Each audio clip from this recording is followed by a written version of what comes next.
Okay, so here we are transferring our pattern onto a piece of 1/4" MDF to create our template. I know a lot of people don't like MDF out there, but it's easy to route, get a great paint finish on it, and it's cheap. Can't beat that.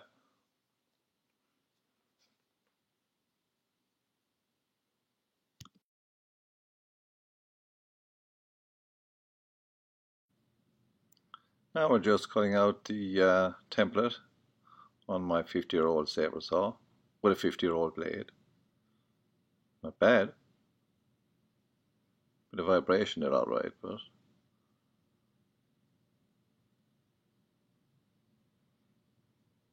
wish you could work that fast, huh?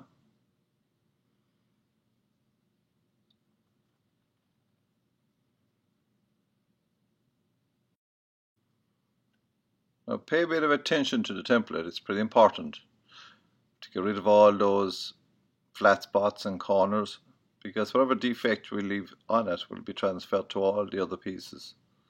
Then I'm sanding it, getting it right. Okay, now these are all the blanks that I require for this. And be sure and cut a few extra, because you'll need them. We need 13, but I think I cut a few extra there.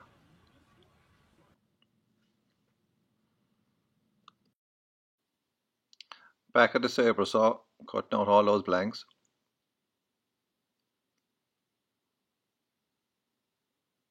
Make sure you leave plenty of meat on the bevel side of the curves. You don't want to cut those pieces too thin.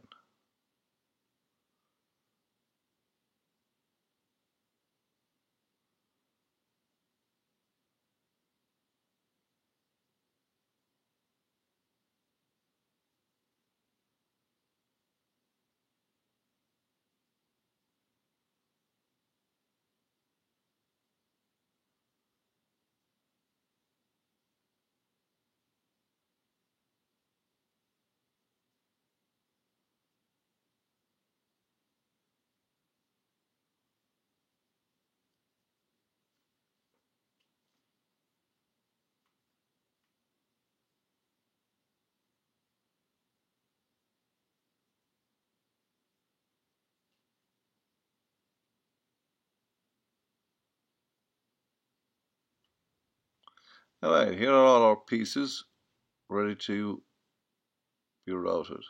Well, here I am setting up my top of the line adjustable tilting router base.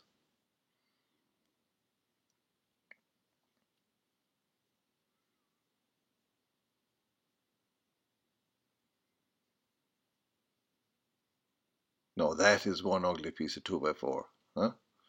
But it serves the purpose, creates the proper angle for routing these pieces. Just putting attaching the router base there now to that piece of 1/4" MDF.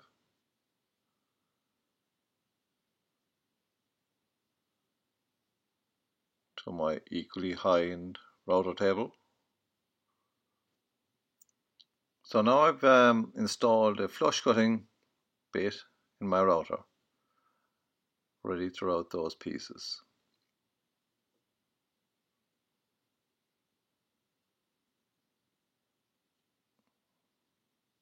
My pattern now is attached to the first blank. Now this is a small bit dodgy. When I watch those fingers,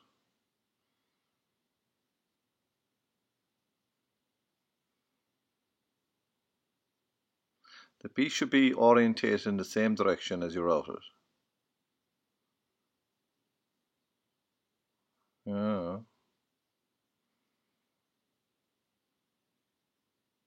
Okay, this is my Mark 1 small parts finger saving routing frame. Far better idea. And it's a lot easier to watch the piece and keep it in the same direction while you're routing it.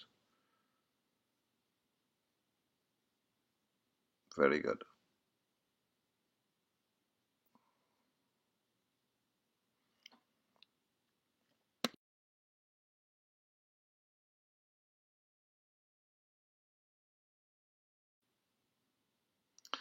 Now we take 7 of those pieces and we cut off enough to make the union.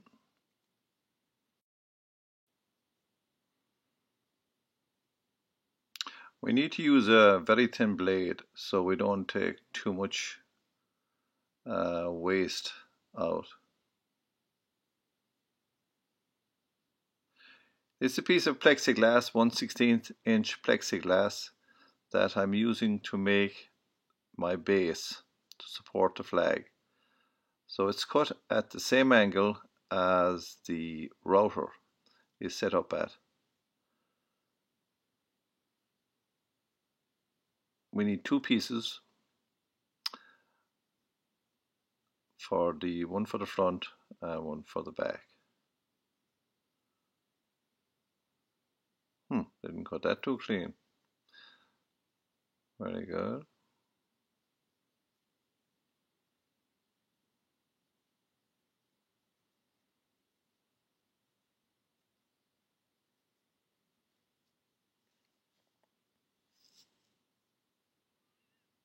And we just split that down the middle.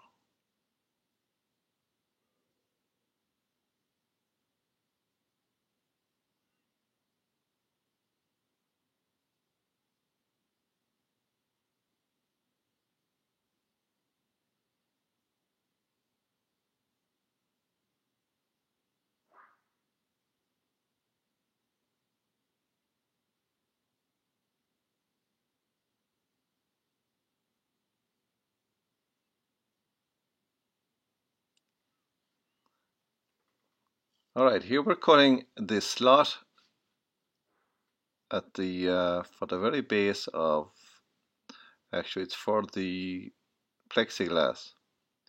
The plexiglass pieces will be inserted into these slots, and that's what's going to support it on the base.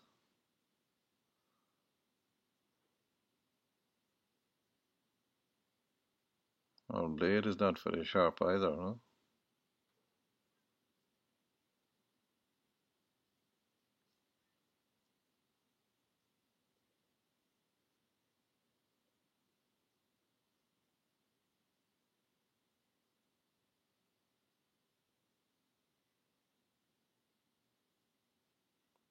There you go. And that will be our bottom piece, our bottom stripe. Okay, I've set up a little bit of a jig here for clamping the pieces we cut for the union. Just putting a straight edge on the bottom there.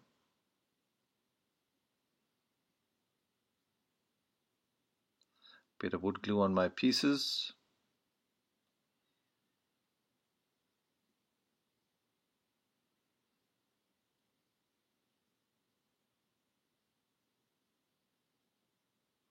And clamp them together.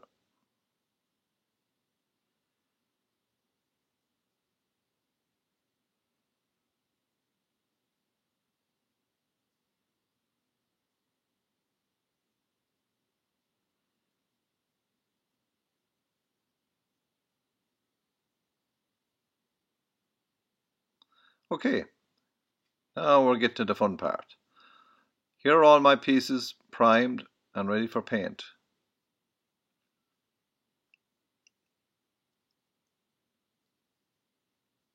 These are the shorter sections. It's a good idea when you're spraying small pieces like this to elevate them on a little rack like I have here. It prevents the blast from the sprayer moving them around, and also the paint doesn't bounce off of a hard surface underneath. It gives you a better paint finish.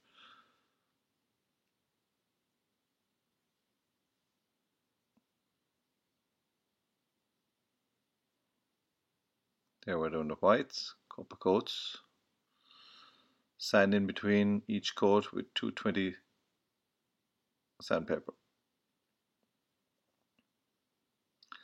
Now we're doing the union. We have a shot of blue there.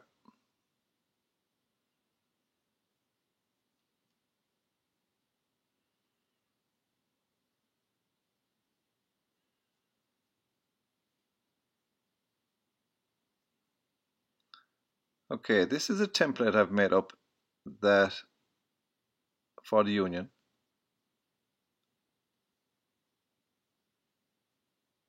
And I drew it so it's orientated at the same angle as the router was set up at.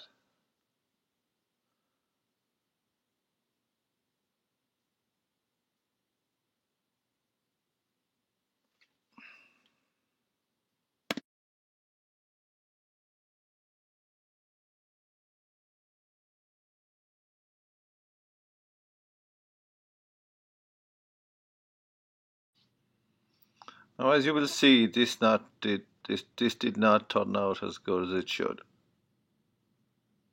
A bit of a mess. I think I should have put a few light coats on, but of course I didn't have the patience. So we'll do the second time. But I came up with a far better idea. Instead of paint, we will use caulking.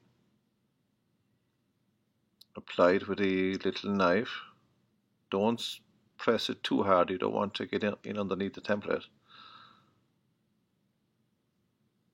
Nice and gentle. And as the added bonus then, when this dries, the stars are raised above the union, raised slightly. Turned out very nice.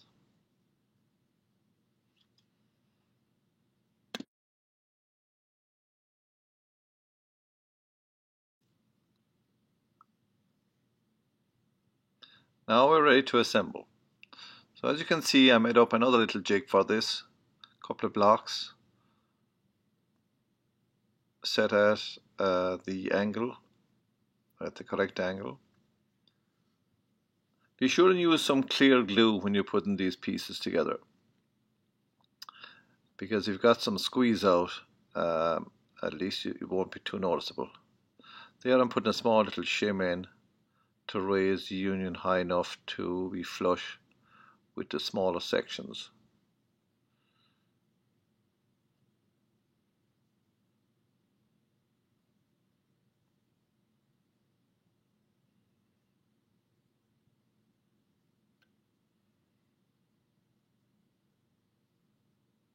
Our last piece, and then the union. Clamp it all together and let it dry.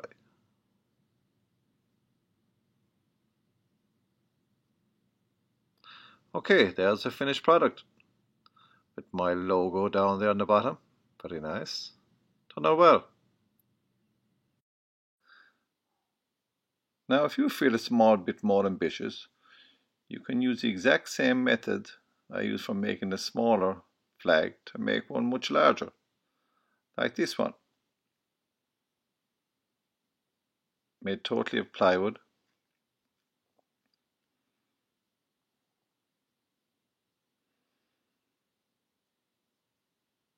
And of course, I couldn't make this flag without making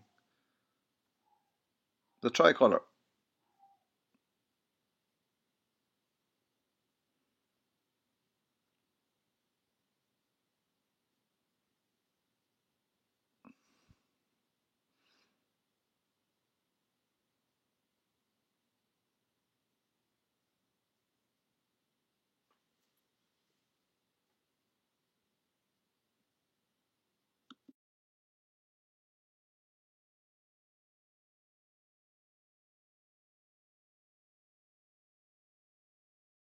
Follow me on Instagram and like and subscribe to this channel.